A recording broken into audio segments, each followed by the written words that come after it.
Waalaikumsalam warahmatullahi wabarakatuh. Oke, teman-teman. Seperti yang terlihat di layar, hari ini kita akan belajar, sambil dibuka bukunya ya, sambil belajar bab 6 Teorema Pitagoras.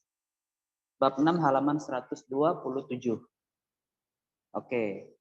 Nah, teman-teman perlu tahu, Teorema Pitagoras ini diaplikasikan di kehidupan sehari-hari pada benda-benda yang berbentuk segitiga. Contohnya kayak gimana? Nanti di akhir pembelajaran kita akan membahas. Coba sebelum masuk ke materi inti, Ayah pernah tanya, teman-teman udah ada yang tahu belum? Apa sih itu Teorema Pitagoras?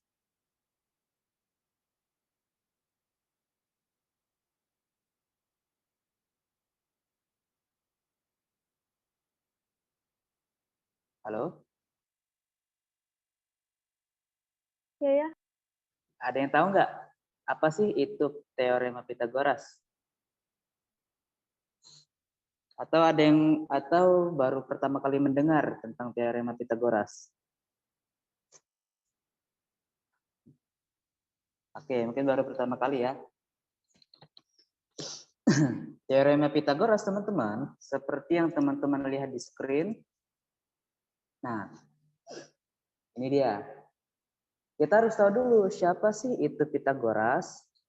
Pitagoras itu adalah seorang ahli matematika dan filsafat berkebangsaan Yunani yang hidup pada tahun 569 sebelum Masehi sampai 475 sebelum Masehi. Loh, kok ngitungnya mundur ya? Oke. Jadi teman-teman, bila teman-teman ketahui, kalau sebelum Masehi, hitungan tahunnya memang mundur. Barulah setelah Masehi atau Masehi yang kita tahu sekarang ini hitungannya maju.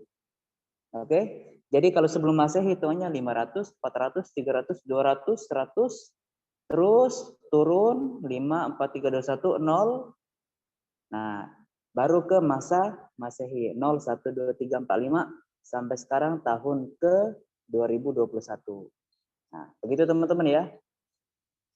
Sebagai ahli matematika, ia mengungkapkan bahwa kuadrat panjang sisi miring suatu segitiga siku-siku adalah sama dengan jumlah kuadrat panjang sisi-sisi yang lain.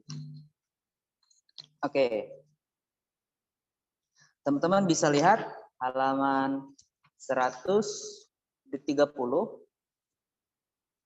di gambar 6.1 di pojok bagian kanan atas. Nah, itu adalah sebuah gambar dari sebuah segitiga siku-siku dengan sudut miring diberi nama C, sisi miring. Kemudian alasnya diberi nama A, sedangkan tingginya diberi nama B. Nah, kok bisa sih ketemu rumusnya C kuadrat sama dengan A kuadrat ditambah B kuadrat? Oke, nanti kita pelajari. Sekarang teman-teman silakan lihat screen lagi. Kita akan menentukan sebuah teorema Pitagoras dan kita akan membuktikan. Kenapa sih rumusnya itu C kuadrat ditambah A kuadrat? C kuadrat sama dengan A kuadrat ditambah B kuadrat. Pertama, teman-teman bayangkan kita membuat sebuah segitiga siku-siku. Oke? Seperti yang terlihat di screen. Ini adalah sebuah segitiga siku-siku. Ayah Farhan ulangi. Segitiga siku-siku adalah segitiga yang memiliki sudut 90 derajat. Coba, kalau ada sebuah segitiga yang memiliki sudut kurang dari 95 derajat, ada yang tahu disebut sudut apa?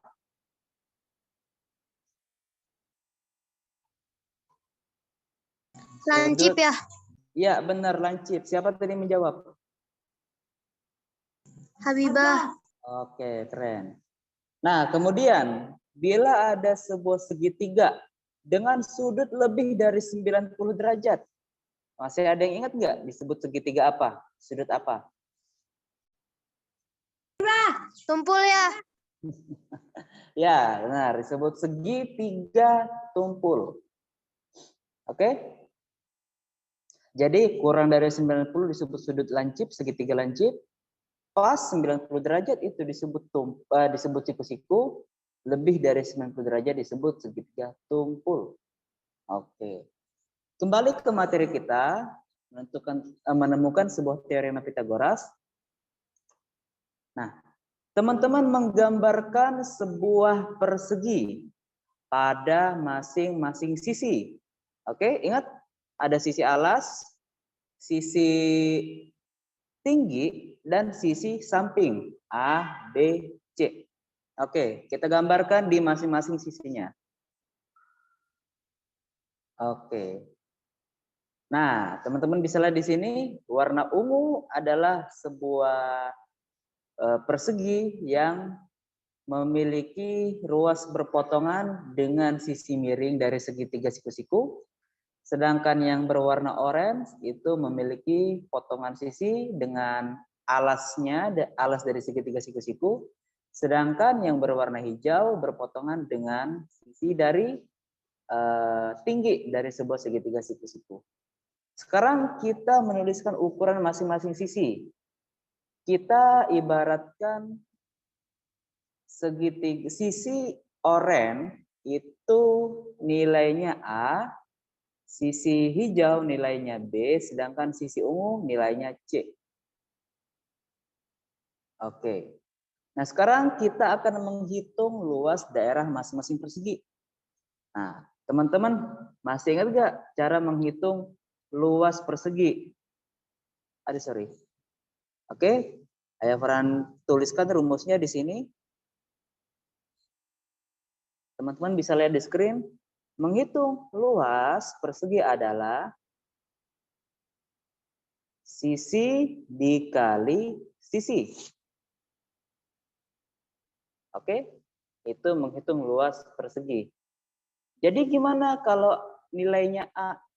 Nah, maka bisa kita tambahkan di sini teman-teman. Oke, dihapus dulu. Kalau nilainya A berarti A dikali A. Oke. A dikali A itu berarti A kuadrat. Paham? Misal, 2 dikali 2 hasilnya adalah 4. Nah, sedangkan A kuadrat juga hasilnya adalah 4.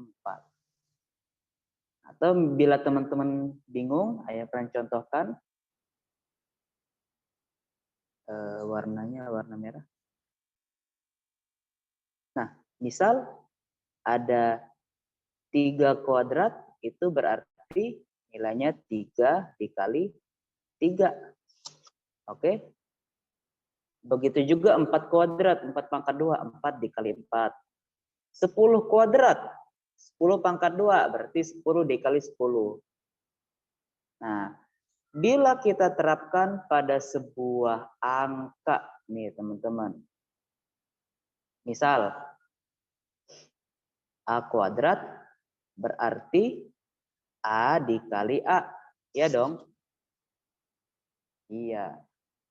Nah, bila tadi kita mengetahui rumus dari luas persegi adalah sisi kali sisi, sedangkan sisinya adalah huruf A atau B atau C, maka A dikali A berarti luas dari persegi yang oranye adalah A kuadrat, luas persegi dari yang berwarna hijau adalah B kuadrat, sedangkan luas dari persegi yang berwarna ungu adalah C kuadrat, teman-teman. Oke. Nah, sekarang kita coba membuat garis yang membagi salah satu persegi seperti pada gambar berikut. Perhatikan. Kita buat garis nih yang membagi persegi ini. Oke? Nah, kemudian teman-teman berilah angka pada tiap potongan, dan kemudian guntinglah persegi tersebut seperti pada gambar lalu tempelkan pada persegi yang berukuran C kuadrat. Nah, sekarang kita sedang menggunting satu persatu nih. Oke? Nah, teman-teman sadar nggak? Oke? Sadar nggak teman-teman? Sekarang kita tahu apa sih yang kita simpulkan? Persegi A ditambah persegi B kalau digabungkan adalah persegi C. Luasnya sama. Oke? Nah, video barusan itu menjawab. Luas persegi berwarna hijau ditambah luas persegi berwarna orange ya, sama dengan jumlah persegi yang berwarna ungu. Oke. Nah, jadi kuadrat sisi miring atau yang disebut hipotenusa pada segitiga siku-siku sama dengan jumlah dari kuadrat masing-masing sisi siku-sikunya. Oke, teman-teman. Nah, sekarang kita coba lagi. Kita akan menempatkan potongan-potongan tadi ke tempat semula.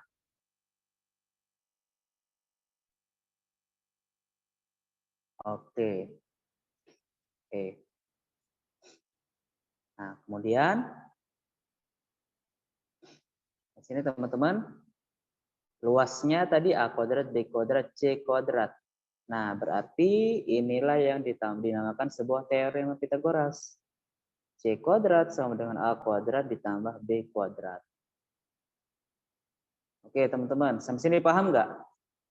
Bagaimana sebuah segitiga itu memiliki teorema Pitagoras dan menemukan rumus dari C kuadrat sama dengan A kuadrat ditambah B kuadrat. Kita lanjut. Nah, sekarang kita masuk ke prinsip dari teorema Pitagoras. Teorema Pitagoras merupakan teorema yang berhubungan dengan segitiga siku-siku. Oke. Nah, perhatikan teman-teman, sisi AC yang terletak di depan sudut siku-siku disebut sisi miring atau hipotenusa. Oke, ingat, sisi miring adalah sisi yang terletak di depan sudut siku-siku. Nah, di sini yaitu sisi AC dan sisi miring itu disebut sebagai hipotenusa. Oke ya. Oke. Nah, sekarang teman-teman bisa lihat di gambar yang disebut hipotenusa yang mana, teman-teman? Coba deh Ayah Fran minta jawaban ke Putri. Putri, dari gambar yang ada di screen yang disebut hipotenusa yang mana? A, B, atau C?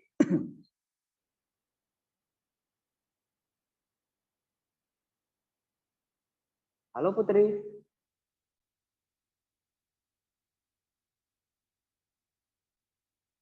Wah. Oke, Ayah oper ke Habibah deh. Habibah, hipotenusa yang mana Habibah? A, B, atau C?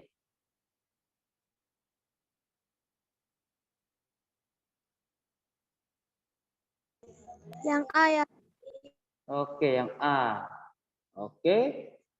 Kalau menurut Alisha, hipotenusa itu yang mana sih? Yang C. Iya, yang C. Ada yang A, ada yang C. Nah, teman-teman, jawaban yang benar, kita kembali ke pengertian hipotenusa di awal tadi. Apa? Apa itu hipotenusa? Hipotenusa adalah sisi miring. Yang mana sisi miring itu terletak di depan sudut siku-siku.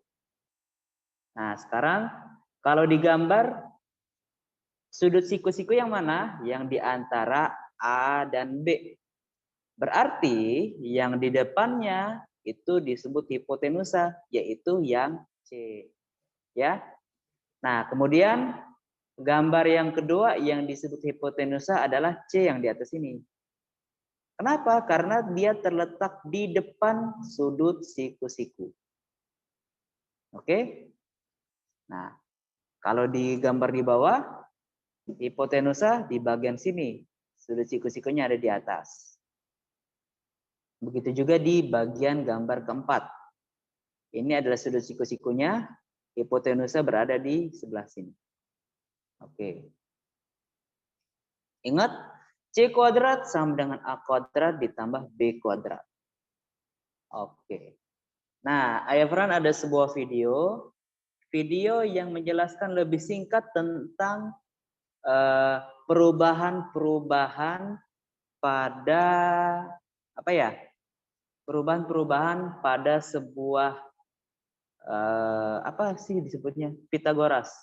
Pada sebuah apa tadi namanya itu? Kotak-kotak itu. Apa ya namanya? Lupa. Persegi. Perubahan-perubahan pada persegi untuk menentukan sebuah rumus Pitagoras. Silakan teman-teman disimak.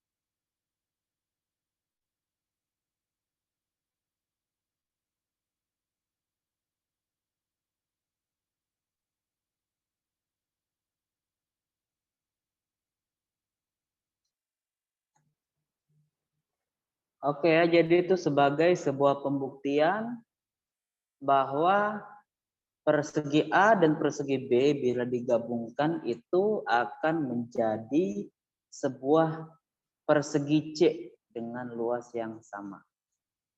Oke, selanjutnya kita coba masuk ke satu buah contoh soal, teman-teman. Kita akan menentukan nilai C pada gambar yang ada di bawah ini. Oke. Ingat rumusnya? Segitiga ini nilai A-nya adalah 6 cm, nilai B-nya adalah 8 cm, sedangkan yang dicari adalah nilai C, sisi miring atau yang disebut hipotenusanya. Oke. Perlu teman-teman ingat, rumusnya adalah C kuadrat sama dengan A kuadrat ditambah B kuadrat. Oke?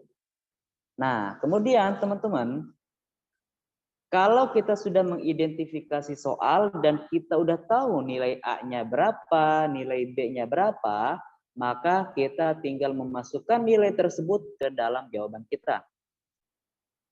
Nilai A adalah 6 cm, maka kita masukkan 6 kuadrat dari rumusnya yaitu A kuadrat. Begitu juga dengan B 8 kuadrat. Kemudian kita tentukan berapa sih 6 kuadrat itu adalah 6 kali 6. Hasilnya adalah 36. Sebentar. Coba Ayah Fran mau nanya deh ke siapa tadi ada ya? Oke. Ke Cesta.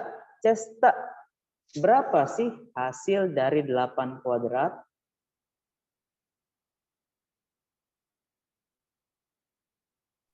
Delapan kali 8. Iya. Benar. 64. Iya, 64 teman-teman. Oke. Nah, kita tambahkan hasil dari 6 kuadrat ditambah 8 kuadrat yaitu adalah 100 kuadrat. Nah, sampai sini teman-teman, perlu teman-teman ingat, Ayah Fran dulu pernah menyampaikan tentang dalil-dalil dasar matematika. Contoh salah satu dalilnya itu perpindahan ruas, teman-teman. Ayah Farhan dulu pernah mengajarkan dan teman-teman harus ingat Misal di ruas kiri itu nilainya positif, saat berpindah ke ruas kanan nilainya negatif. Oke? Begitu juga kebalikannya, di ruas kiri positif, di ruas kiri negatif, di ruas kanan positif. Kalau di ruas kiri itu dikali, maka saat kita pindah ke ruas kanan adalah dibagi. Begitu juga sebaliknya. Nah, kemudian dalil yang kedua, nilai yang dicari itu harus sendirian dan tidak boleh memiliki teman. Nah, sedangkan di sini lihat C-nya itu punya teman. Apa temannya? C kuadrat. Nah, kuadrat ini tidak boleh kita gabungkan dengan C. C ini harus sendirian yang kita cari. Oleh karena itu, kuadrat ini kita harus pindahkan ke ruas yang kanan, yaitu berbarengan dengan ruas yang memiliki nilai 100. Oke? Nah, sekarang yang jadi masalah, bagaimana perpindahan ruasnya dari kuadrat menjadi ruas sebelahnya. Oke, kan kalau yang kita pelajari tambah jadi bagi, tambah jadi kurang, bagi jadi kali, begitu seterusnya. Nah, teman-teman, perlu teman-teman ketahui di sini, kalau di sebelah kiri memiliki nilai kuadrat, maka saat berpindah ruas, kuadrat itu berubah menjadi akar. Oke, contohnya seperti ini. Nah, C kuadrat itu berubah menjadi akar kalau dipindah ruaskan. Begitu juga sebaliknya, akar saat kita pindah ruaskan berubah menjadi kuadrat. Teman-teman harus tahu ini. Oke, paham ya? Kuadrat berubah menjadi akar. Akar berubah menjadi kuadrat, kebalikannya. Nah, sekarang teman-teman, akar dari 100 itu berapa sih? Ada yang bisa jawab nggak teman-teman di sini? Silakan yang bisa menjawab akar dari 100. Nazwa mungkin? Azhar?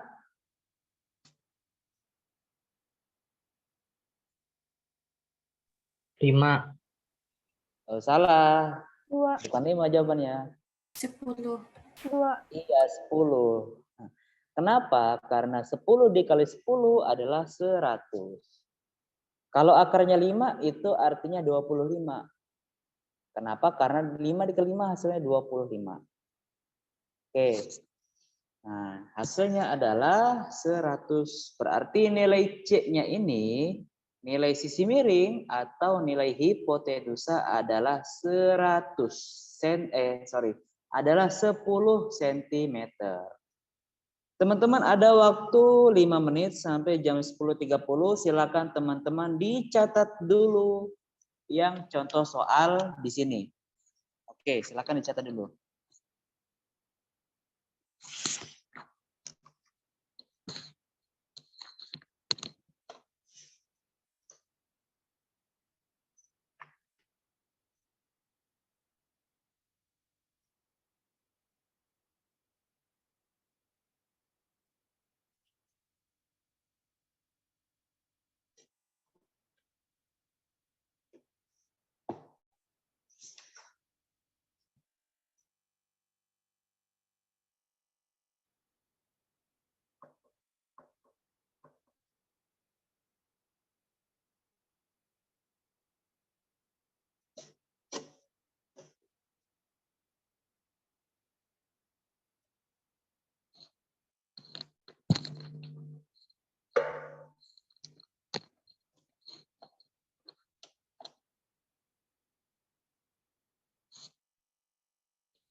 Oke, cukup teman-teman. Udah waktunya selesai. Oke, di sini ada pertanyaan dari teman-teman. Salah satu dari teman-teman bertanya, akar dari 60 itu 6 bukan? Jawabannya bukan ya. Nah, nanti ada materi tersendiri kita belajar akar. Dulu di SD, bahkan di kelas 7 juga pernah belajar akar. Tapi nanti kita bisa ulangi lagi materi itu untuk memantapkan teman-teman dalam belajar mengenai akar. Jadi akar 60 jawabannya bukan 6. Oke, sekarang teman-teman silakan buka halaman 134.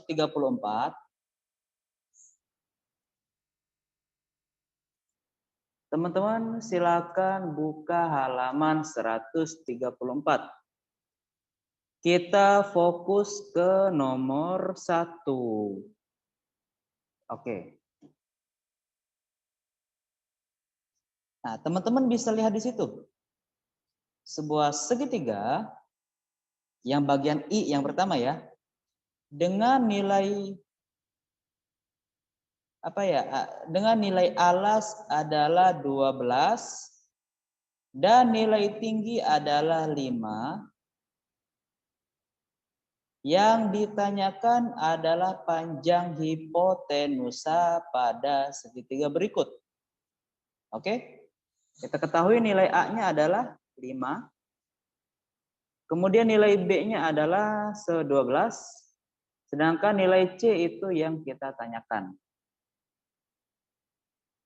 Oke, nah teman-teman sekarang kita akan mencoba menjawabnya. Ingat teman-teman? Aduh, C kuadrat ya. Bentar.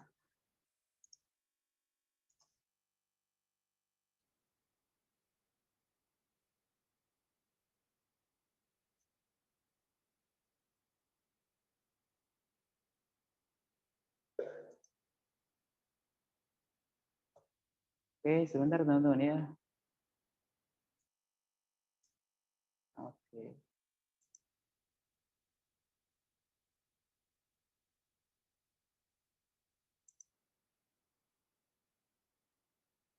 Agak susah kalau di Excel, teman-teman menulis kuadrat. Kalau di Notepad.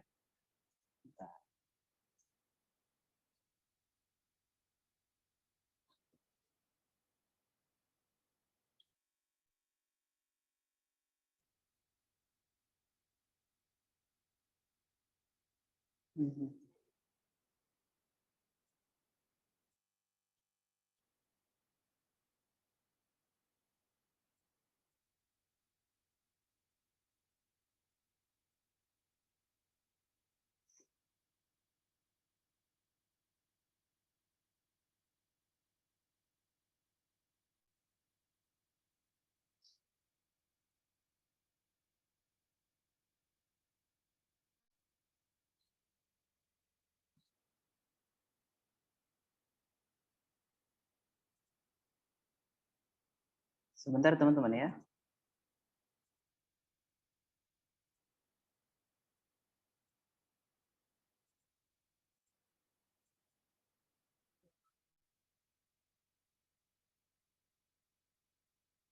Oke, bisa di sini. Nah, jadi ingat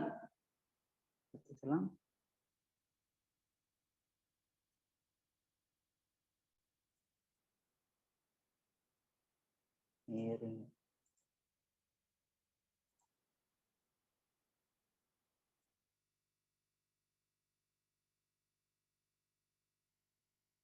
Oke. Halaman 134 nomor 1. Kita fokus.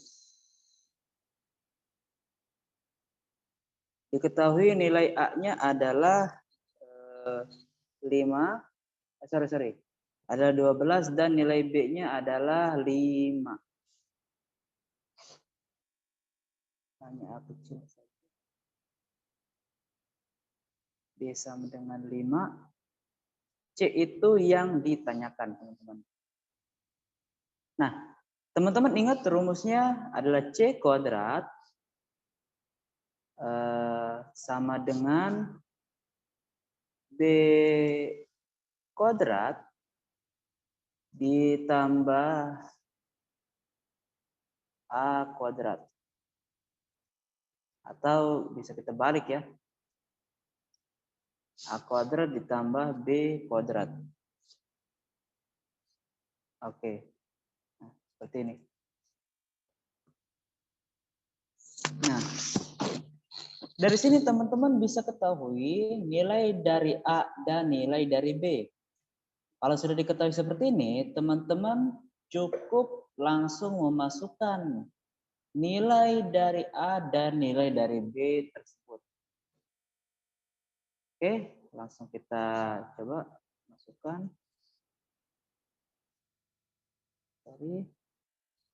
Nilai A adalah 12, berarti 12 pangkat 2, 12 kuadrat, ditambah B. B adalah 5, berarti di sini adalah 5 pangkat 2. Oke. Nah, langsung kita cari jawabannya, teman-teman. Sebentar. Oke. Susah sekali. Oke. 12 pangkat 2 adalah 12 dikali 12. Berapa hasilnya, teman-teman? Coba Nazwa, hasilnya berapa Nazwa? 12 pangkat 2. 12 dikali 12. 2 kali 2, 4. Terus 2 kali 1, 2. 2 kali 2. Sebentar. 2 kali 2 berapa tadi? 2 kali 2, 4. Oke, sebentar. Oke. 2 kali 2, 2 kali 1, 2. Oke. 1 kali 2, 2. Oke, bagus. 1 kali 1, 1. Jadi hasilnya 144 ya. 100.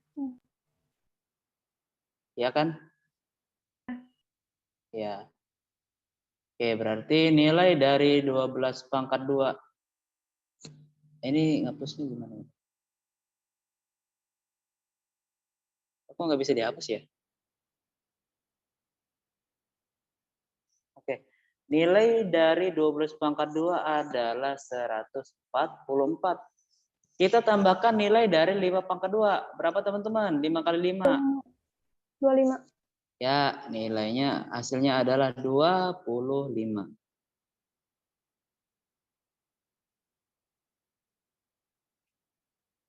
Ini kok nggak bisa dihapus ya teman-teman ya? Kenapa ini?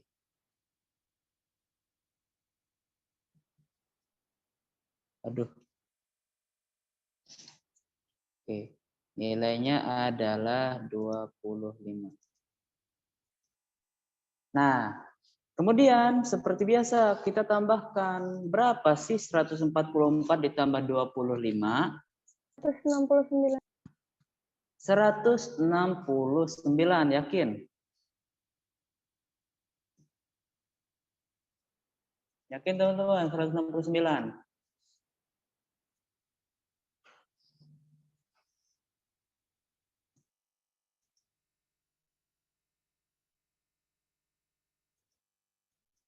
Yakin ya? Iya. Oke.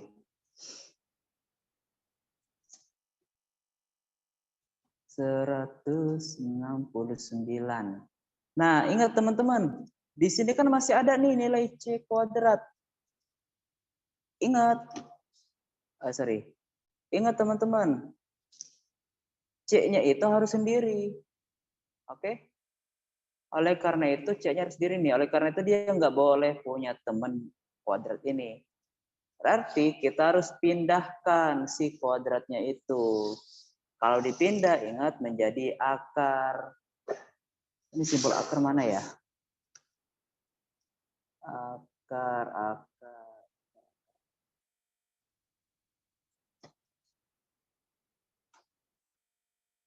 Enggak ada ya.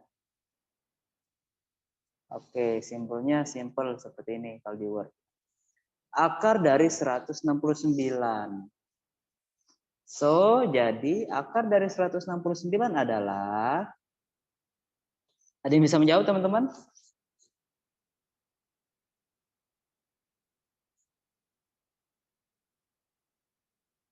Adalah 13. Kenapa? Karena 13 dikali 13 hasilnya 169. Coba kita buktikan nih. 13 dikali 13. 3 dikali 3, 9. 3 dikali 1, 3. 1 kali 3, 3. 1 kali 1, 1. Kita tambah 169. Oke.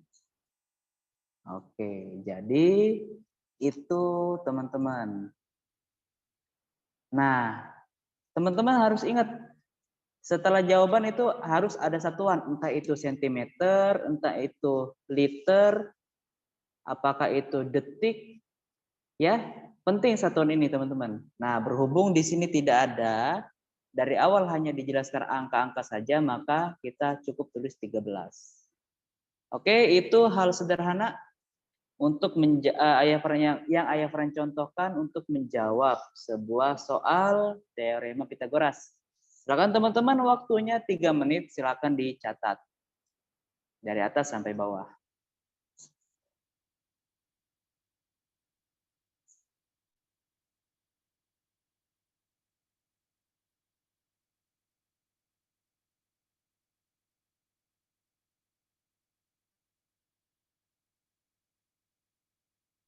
Oke, hari ini mungkin banyak yang nggak ikut ya karena wifi-nya mungkin sedang error atau dan lain sebagainya. Nanti recordnya Ayah Farhan share ke grup dan juga Ayah Farhan share ke channel ASIS. Nanti teman-teman bisa diulangi lagi dari channel atau video tersebut. Silakan waktunya 4 menit sampai jam 10.45. Silakan dicatat dulu.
Oke teman-teman, cukup ya. Sudah lewat dari waktunya. Nah, teman-teman, inilah materi kita hari ini. Sampai sini ada yang ingin ditanyakan nggak teman-teman?